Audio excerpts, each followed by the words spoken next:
I'll give a little bit of background on myself real quick. Hi, everyone. Christopher Lowell, Managing Director at InnSure, a nonprofit innovation hub at the intersection of climate change and insurance. Previous to that, I was Managing Director of Corporate Strategy at Liberty Mutual for about 7 years, where I focused on innovation. And then ran innovation at the Hartford, a large commercial carrier, building a small commercial innovation lab for them in New York City. So my background is all about building new MGAs, helping product builders and entrepreneurs to build new programs, new products, new MGAs, and navigate the sometimes confusing world of insurance. Somil, if you want to give a little bit of background on yourself. Yeah, thanks, Chris. Yeah, I'm Somil Jain. I am a credentialed actuary. I've done nothing but insurance my whole life, which is from on a professional basis is about 27 years now. Um, I've held different actuarial roles. Some of the typical stuff you would think, pricing, reserving, catastrophe modeling, predictive modeling. Over the last 10 years or so, I've mostly focused on creating new programs. So a lot of either expansion to new lines of business, new geographies, or changing appetites of the programs and so on. I've held roles of chief actuary roles at some insurtech MGAs. I've done a lot of the 0 to 1, and that's really what I've enjoyed over the last few years is starting from scratch when there is nothing, and then saying, "Great, we see a gap in the market. There's a reason we want to do something new here. Let's create a new product." And the first few years of that was working at the carrier or the MGA itself, and more recently, I'm working as a consultant.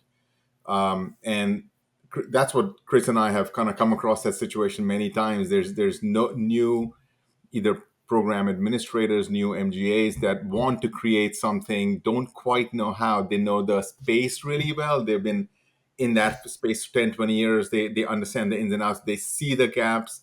They can see how they can be better, risk mitigation, but they don't understand insurance. And that's where we are trying to kind of bridge the gap a little bit, talk about what an MGA is, how one would set it up, what are some of the things to be aware of. Of course, this is not going to capture everything, but we're going to try to at least cover enough ground that somebody is a little bit more educated, knows how to have the conversations with carriers, with reinsurers, and we're going to define what capacity providers are, what some of these terms are, so that if you are in new MGA, you want to do something big and it's fantastic, we want to help you get there. So that's where the idea of a MGA comes in, which stands for Managing General Agent. And even though it sounds like an agent, think of it as a mini version of an insurance company where you can get started. You can actually build an insurance product. You can go out and sell it. You can do a lot of things with it without having to raise those millions of dollars. And that's kind of what we want to talk about quite a bit, because that's become very popular in the last 15-ish years for good reason. There have been some MGAs that have not been successful, of course, as any startup, as the case for any startup industry. But there's also been ones that have done well, that continue to do really well because they've kind of done all the right things to set things up correctly. Um, any other thoughts on that? Yeah. Well, I would say that, in general, the MGA does almost all the things that you think of an insurance carrier or an insurance company doing, except provide the risk capital, right? That's what the MGA doesn't do. And the MGA has to go find a partner that has risk capital and is willing to put that risk capital at risk on behalf of the policies that the MGA is writing, right? The MGA both distributes, does underwriting, sort of forms the policy with like rates and forms and a whole bunch of things that will be great topics for other future conversations. So to have paper means you have a license with the state, either on an admitted or a non-admitted line, to throw more jargon at you that is challenging and obfuscating for the insurance industry. But you have a license, and the state, because at least in the United States, every individual state manages and regulates the insurers in their state. It is not done at the federal level. But to have paper means you are licensed to provide insurance services, not as an agent, but as a risk capital and a risk carrier in that state. Every department of insurance in individual states has essentially two mandates. One is to make sure that the insurance policies that are written sort of with a consumer protection angle, that there are no gotcha clauses in them. And the second is to make sure that every carrier licensed in that state has enough money to pay its claims, right? That it has enough money, an adequate amount of funding to pay its claims. So if it's licensed in the state, you should be able to trust that it will pay the claims. That's the point of it, right? And the trust that's placed in that carrier by the state is manifested by it has paper, it has a license to do what it needs to do, right? And that's what you need as an MGA. That's what you need. You need to find someone who is willing to put their sort of name, reputation, paper, and license to work for you, at risk for you, right? And you pay for that service, right? So, and you can, Somil, you can interrupt me as many times as you want, but like you pay for that service. An MGA needs to pay for this access to paper issue. Separately, they also need to pay for the return on capital that would have occurred if the risk capital was not put in their service, right? So there are two different products you as an MGA essentially need to purchase from some large risk capital provider. Where I think I want to start talking about is describing what it means to be an insurance company, really. So very fundamental, I understand, but I think it's important because there is something inherently different about insurance, which is that you don't know the cost of what you're purchasing, right? If you go out and buy a widget, you don't know how much the marketing of it is cost to the company and all that. I understand all that, but the company knows that, right? They understand that and they put a price on it, and they know that, hey, you're buying a book for $15. They understand the cost of putting that together, all the different things that go into play. The reason that's challenging for insurance is you're not really buying a defined good. You're buying a promise, right? You're buying a promise that the carrier, the insurance company, for a premium, will pay your future losses, but they don't know how much they're going to be, right? It could be nothing. For most people, it's nothing. For most people, during a policy term, they're not going to have a claim, right? So depending on which line you are, anywhere from 90 to 99% of the cases, there will not be a loss, which is great. That let's say typically 1 to 10% where you do have a loss, that can in some cases be financially devastating for the individual if they did not have insurance. By pulling risks together, an insurance company can better predict how much that will be on average. That's the key, on average, but not on a given individual. So insurance companies don't really know how much you're going to cost them. If they knew exactly how much you would cost them, there would be no insurance, because then they're going to charge you what amount you're going to pay in claims anyway. That doesn't help, right? So the whole concept of pulling a risk is very helpful for that reason. The reason that's relevant to our conversation is in exactly as Chris was talking about, you are raising capital for all the operational things that you would do for any startup, right? You're going to have to build a team. You're going to build a tech product. You're going to have to do marketing. You're going to have to go do all of that happens in insurance, and that's exactly where Chris's concept of the operational capital is there. What risk capital means is you're going to be paying some claims, right? If you are insuring somebody, in theory, they could have a loss day one. You haven't collected enough premium to pay for that. You may not actually have priced it right, in which case you haven't collected enough premium even in aggregate for pay for all the losses. So if you are truly looking to start an insurance carrier, you can go and look at what the minimum requirements are. I'm going to go into this for 1 second, Chris, and I'll turn it back to you after that. But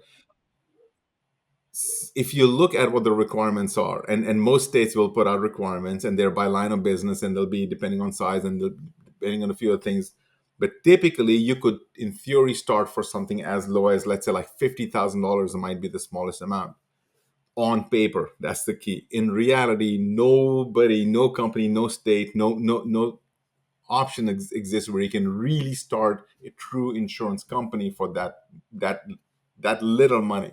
I know it doesn't sound right, but $50,000 in that perspective is a small amount of money. In reality, you need to have orders of magnitude 15 to 20 million dollars of surplus, which is not usable capital. This is not operational capital. This is not opex. This is money that's just sitting somewhere so that the regulators feel that you have enough, that if you start writing business tomorrow, that they can be fairly confident you're not going to run out of money and you'll be able to pay your obligations.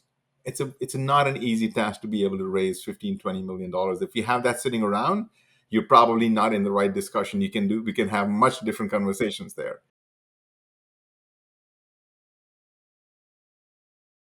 There's this idea that somebody has to provide you the authority, a legal authority, to be able to write insurance, because somewhere the state has allowed that entity to write insurance, right? That is the very basic thing you need. Now, there's a separate question here, which is exactly what Chris was getting into, around how much risk can they take. So if you have paper, let's say you form it with $20 million of surplus, you can't suddenly go around and become a Liberty Mutual and write $40 billion of premium on that, right? So there's a lot of things that come into play here, and the carrier, this entity, may not let you actually use any of their risk at all. So this is where the carrier themselves kind of play two different roles. Again, we're just breaking it down here. One is providing the authority to write insurance. Separate from that is the risk, or how much risk are they willing to take on your behalf. There are some entities that will just do the first of that. That's all they're going to do. They will only allow you the ability to use their paper, but you cannot actually take any risk on their behalf. You need to find other people to do that. Those kind of entities are called pure fronts, or truly just a fronting carrier.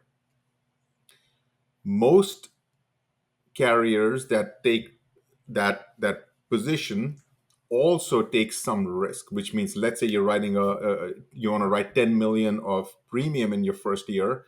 They may say, you know what, we'll actually keep 20% of that risk. That's great, because you kind of have solved two problems there, right? Or at least the beginning of two. Those are typically referred to as hybrid fronts, where they both provide you the paper and then also take some risk. Now we're going to talk about, well, in that case, if they take 20% of the risk, what happens to the other 80%? There's plenty things to talk about there. But let me pause for a second there. Chris, anything to add to that separation between what's a pure front versus a hybrid front? Typically small. I would say like that 0 to 20, 0 to 30% at most. Anytime someone's taking more than about 20 or 30% of the risk, you probably wouldn't use the term front anymore. You'd say, they are one of my carriers. But to Somil's point, that still leaves another 80% of the risk that we now have to go out and help you find, right? And one of the biggest places, and somebody will feel free to drag us back if I think I'm going too fast on it, is both there are other insurance carriers who might help form a syndicate that would that you might find three other insurance carriers, each of which is willing to take 30% or 20% each, and suddenly that fills up your 100%. The other really popular method in the MGA space is finding either a pure or a hybrid front and then finding a reinsurer, right?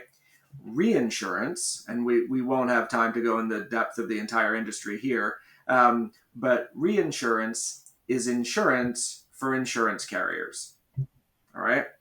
So they are large pools of risk capital. They do not have the paper or authority or license themselves, right? They are the funding side only. They are the risk capital side only, not the license authority side. And they're often spread both either thematically or geographically, right? The one of the biggest challenges of an insurance company, and this will be a short aside, we promise, is that if you were, 300 years ago when you were starting the world's first sort of insurance companies, you started them for you and your neighbors around your homes. And what that meant was you started essentially something that looks like a mutual company and you shared your risk. But what that meant also was that geographically, you were not diversified at all, right? One big storm, if you're, I don't know, Quincy Mutual in Quincy, Massachusetts, one big storm that hits Quincy, gets rid of, it really, right, it hits everybody in that insurance carrier. However, if you're a reinsurance carrier and you specifically, what you really want to do is, I'm going to help Quincy Mutual. I'm also going to help San Francisco Mutual, right? Because the same storm is not going to hit San Francisco and Quincy, Massachusetts, right? So you support and help sort of manage the geographic lack of diversification for each individual carrier. And I'll also say that once you've met one fronting carrier or one reinsurer, you've met one fronting carrier or one reinsurer, right? That they are all sort of oddly, I'll say, different, right? They have different appetites, they have different things they care about. And that means that you need to approach each of them somewhat bespoke and differently.